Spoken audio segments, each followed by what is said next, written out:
Welcome back to the Deep Dive. Great to be here. So our mission today, well, it's to cut through one of the most polarized stacks of source material we've honestly ever received. Yeah, this one's pretty intense. It really is. It wrestles with everything from, major geopolitical conflict, these serious allegations of war crimes, all the way to really divisive domestic culture wars here in the U.S. And, well, what one source even called the implosion of urban justice. That's right. And a lot of our sources today, they really center around a major public event, you could say. Which event was that? It was this high-stakes interview a prominent commentator did recently with Israeli Prime Minister Benjamin Netanyahu. Oh, yes. Saw that. And the political, even personal backlash that came after it was pretty astonishing. So we're synthesizing all of this material. I mean, we've got extreme claims on one side, official counterclaims on the other. Exactly. The goal is to give you clear, unbiased insights, trying to sift through it all. The job really is to move past just the noise. Right. And understand the core arguments being made, both globally and domestically. We're going to unpack the facts, the allegations around the conflict in Gaza. We'll try to dissect some of this information warfare that seems to be shaping public opinion. Yeah, the media angle is huge here. And then we'll shift focus back to the U.S. Look at the clash between some pretty radical new economic ideas and, well, very visible failures in basic city service, like criminal justice. Okay, so let's start with that conversation, the one that really kicked off the backlash. The Netanyahu interview. Right. The commentator, they made it really clear up front.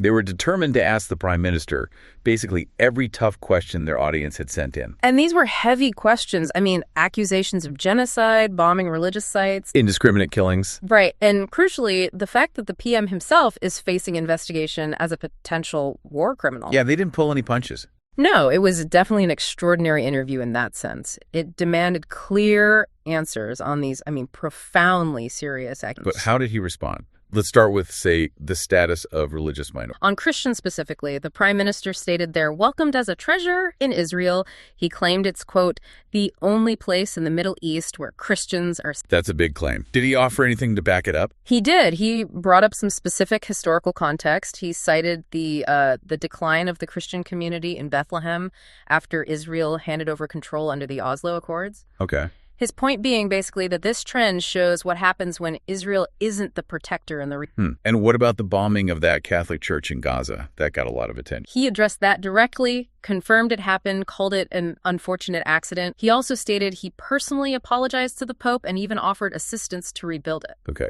And then the conduct of the war itself, the IDF's actions, civilian casualties, that's been a huge focus. Absolutely. Netanyahu presented the official statistics on non-combatant protection. He claimed the IDF takes, quote, unprecedented length to protect civilians. And the key number there? He cited a reported non-combatant to combatant casualty ratio of 1.5 to 1. 1.5 to 1. Yes. And he stressed, how this is significantly lower than ratio in other modern urban conflict. He mentioned Iraq, Afghanistan, where he said that ratio climbed as high as maybe 7 to 1. Wow, that is a stark statistical comparison. Really highlights the sheer difficulty of urban warfare, doesn't it? It does. And actually, before we move on from the IDF and Israeli actions, there is a key piece of information we found sort of buried later in the source stack about the U.S.-Israel relation itself. Oh, yeah. What's that? It's about the aid. The sources highlighted that, yes, the U.S. provides about $3.8 billion in annual military aid to Israel. Right. That number gets thrown around a lot. But, and this is the crucial part, 75% or possibly more of that money is contractually spent back here in the U.S. economy. So on American equipment, training, research. Exactly. It's critical context that often gets sort of lost in the public debate about it. Good. Okay, so back to the interview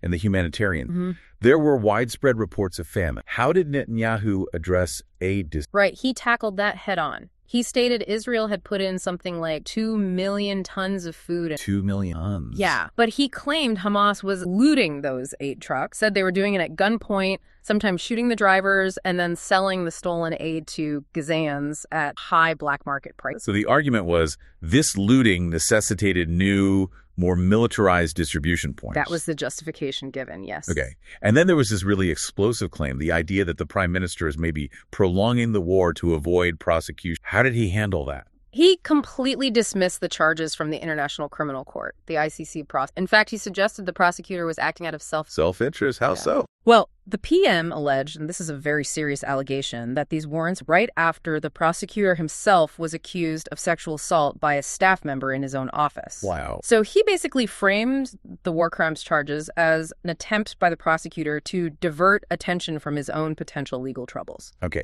we absolutely need to frame that specific claim about the ICC prosecutor acting to escape justice as exactly what it is. Yep. An extremely serious but unverified allegation made by the prime minister. Absolutely. It was part of his defense strategy, clearly aimed at discrediting the legal challenge. Right, and that really brings us directly into the next big theme in the sources, the whole discussion around media, information, and, well, propaganda. Yeah, Netanyahu himself described this massive wave of anti-Israel sentiment online as a, quote, tsunami of lies. A tsunami of lies. Strong words. Very. And the sources we looked at analyzed this as potentially a very sophisticated disinformation. How so? What are the mechanics they describe?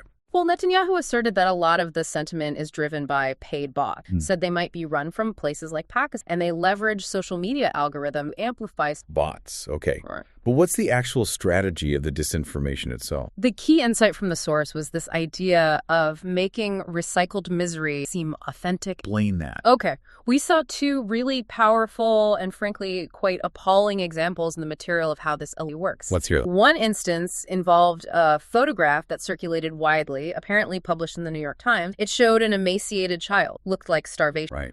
But the source alleged that this child actually suffered severe cerebral palsy, and the photo wasn't related to starvation from the current conflict at all. So the claim is they're mislabeling existing human suffering. Exactly. To create that emotional pun, reinforce a specific, maybe false narrative about the war's effects. Okay, that's disturbing. What was the second example? The second case detailed was a man named Anthony Aguilar. He was a former employee of a humanitarian foundation working in Gaza. Okay. He went public claiming a 10-year-old boy had been killed by the IDF while trying to get a very specific, tragic claim.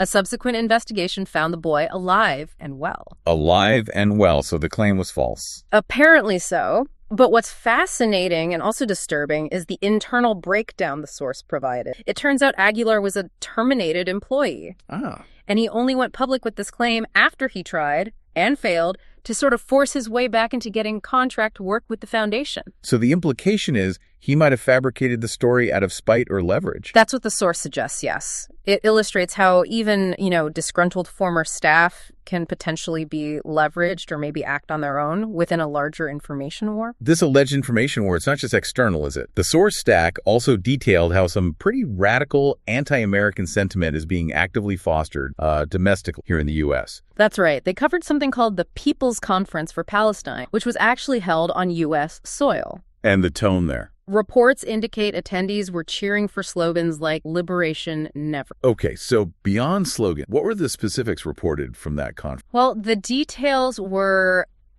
highly radicalized, according to the source. Apparently, they invited convicted terrorists to speak. One example given was Hussein Shahim, sentenced for attempted murder. Convicted terrorists speaking at a conference in the U.S. That's what the source claimed. And speakers explicitly called for, quote, the destruction of the idea of America. They also advocated for the need to, quote, neutralize leaders in Washington and Europe. Neutralize leaders. That sounds quite threatening. It does. They weren't just protesting policy. The source suggests they were actually discussing strategy. Planning. Planning what? Well, one speaker apparently detailed a whole methodology to intervene and actively disrupt the F-35 fighter jet supply chain. Yeah, calling the components supply chains of death. The core strategic point here, if you simplify the granular detail provided, is that these individuals were advocating for targeted economic sabotage. Against U.S. defense infrastructure, specifically the parts that support. Precise. And this is actually a critical transition point in the source. How so? Because the sources move from this kind of radical geopolitical confrontation calling for the destruction of America to discussing radicalized domestic policy proposals that, ironically, could risk undermining core American infrastructure and economic stability from within. Right.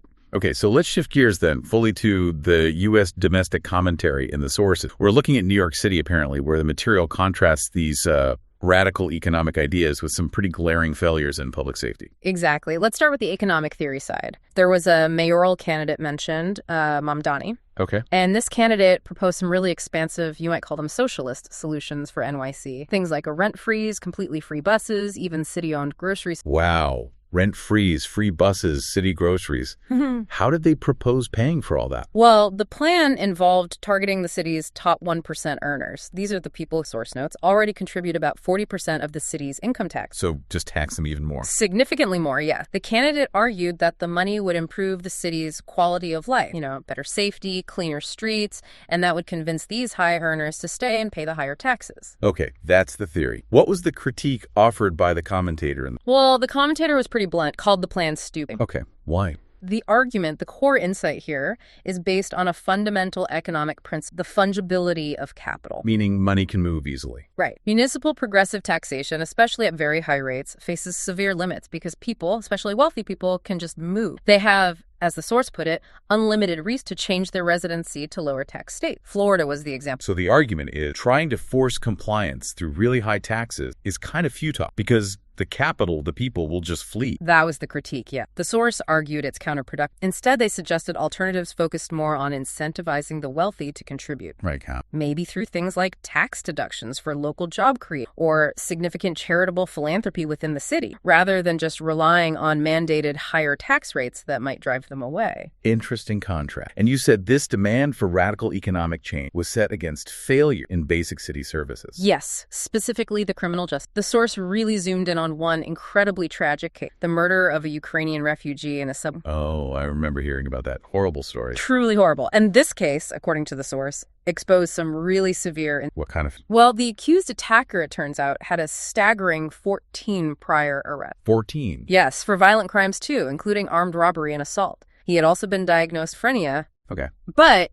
And here's the failure point. The source highlighted a court had actually ordered a mental health evaluation for him, but it was never completed before he was released back. The evaluation was ordered, but never done. That's what the source claimed. And it connects this specific failure to broader critiques of so-called soft-on-crime policy. The comparison was even made to the Jordan Neely incident. Right. So the core takeaway here, from the source's perspective, is this kind of cognitive dissonance. Exactly. You have some politicians pushing for really radical wealth redistribution on one hand, while on the other hand, the system seems to be failing at executing basic, essential judicial functions, like ensuring mentally ill individuals with violent histories actually receive the mandated evaluations they need. And that failure, the source argues, directly leads to preventable tragedies like the subway stabbing. Okay, so we've covered the geopolitical, the economic, the justice system. Yeah. What about the cultural flashpoints? The sources got into those too. Oh, definitely. The final segment really tackled these cultural issues that are driving such deep divisions in American life right now. Where did they start? One of the most talked about examples, the playing of Lift Every Voice and Sing, which is sometimes referred to as the Black National Anthem before NFL games. Right, alongside the traditional national anthem. Exactly. And the critique presented in the source stack was essentially that doing this, playing a separate anthem alongside the American flag, is inherently divisive. Divisive how? What was the argument? Well, the argument challenges the need for a separate cultural anthem in that context. It asks, what's the protocol here? Why the focus on cultural separation, especially when, as the source pointed out, Black Americans serve actively in the military under this flag? So it raises that broader debate about national unity versus specific cultural recognition. Precise. Is it fostering inclusion or is it creating unnecessary separation? That was the question posed. Okay. What was another cultural flashpoint they examined? Comedy came up. Specifically, the comedian Drewski dressing up in whiteface for a skit. Ah, yes, the NASCAR skit. That definitely caused a stir. It did. Immediate backlash. But the commentator in our source material strongly defended it. On what grounds? The argument was that there's a clear fundamental distinction between a contemporary comedian doing a character for satire, okay, and the historical institutional racism and mockery inherent in actual blackface minstrel shows from the past. So the source felt critics were conflating the two, blurring the lines. Yes, exactly. The argument was that critics were doing this for a political purpose, essentially ignoring the context and intent and blurring the crucial difference between satire and historical oppression. Got it. And it was one more, right, about political commitment or lack thereof. That's right. This one focused on the late-night host Jimmy Kimmel. What about him? It centered on his disclosure that he had obtained Italian dual citizenship. Oh, right. I remember him mentioning. And he framed that disclosure, according to the source, in the context of criticizing the current U.S. political climate. He said something like things were way worse, thought. Okay, so he got Italian citizenship, potentially related to his view of U.S. politics. What was the critique? The source accused Kimmel of later gaslighting his audience. Apparently, he walked back the idea that he might actually leave the country, claiming he only sought the citizenship mother was Italian. The commentator argued that getting dual citizenship at age 57 looked very much like securing an escape. An escape hash, basically. Yes, and the broader point the source made was that such actions, especially by high-profile critics of the country's direction, actually undermine the very democracy they want to protect. How so? Because seeking an exit strategy, rather than demonstrating commitment to staying and fixing the domestic problems you're criticizing, sends a signal of, well, abandon hashtag outro. Okay, so if we pull back now and look at everything we've unpacked, from the complexities of geopolitical warfare and these allegations of staged aid, to the debates over domestic economic policy, justice failures, and these really heated cultural disputes, what's the common thread? Well, I think the clearest common thread running across all these topics is just the sheer difficulty of discerning truth from, well, propaganda or heavily spun narratives. Yeah, the information environment, incredibly challenging. It is. And there's also this intense pressure we see discussed, pressure on public figures, maybe on all of us, to conform to political extreme rather than engaging in nuance. And the commentator expressed a specific concern about that, didn't they? About a particular group. Yes, they did. A profound concern, actually, about what the source termed the woke right. The woke right. How did the source define that? It was defined in the source as sort of those on the right adopting radical, sometimes illiberal tactics and using uncompromising, occasionally factually questionable rhetoric. Tactics may be previously associated more with the far left. Exactly. And the concern expressed was that this group could face the same fate as the far left arguably did before them, ultimately losing momentum and credibility by becoming too radical, too unhinged. Interesting. The risk, maybe, of mirroring the tactics you claim to condemn. That seems to be the warning, yeah. Okay, so given everything we've discussed today, the intense, often contradictory information swirling around geopolitical conflicts, potentially fueled by bots and manufactured stories. And the domestic issues, too. Radical tax ideas potentially causing capital flight, while at the same time, policies are linked to tragic, preventable violence. Given all that, we want to leave you, our listeners, with a final thought to consider. What do you think is the greatest threat to being genuinely well-informed today? Is it the relentless spread of deliberate misinformation, the stuff designed specifically to manipulate your emotions? Or is it perhaps something more internal? Maybe the human tendency we all have to just refuse to engage seriously with opposing viewpoints, the ones that really challenge our own political stance or worldview? Misinformation from others or refusal within ourselves, something to think about. Definitely something to think about as you integrate these complex findings into your own understanding. We'll see you in the next deep dive.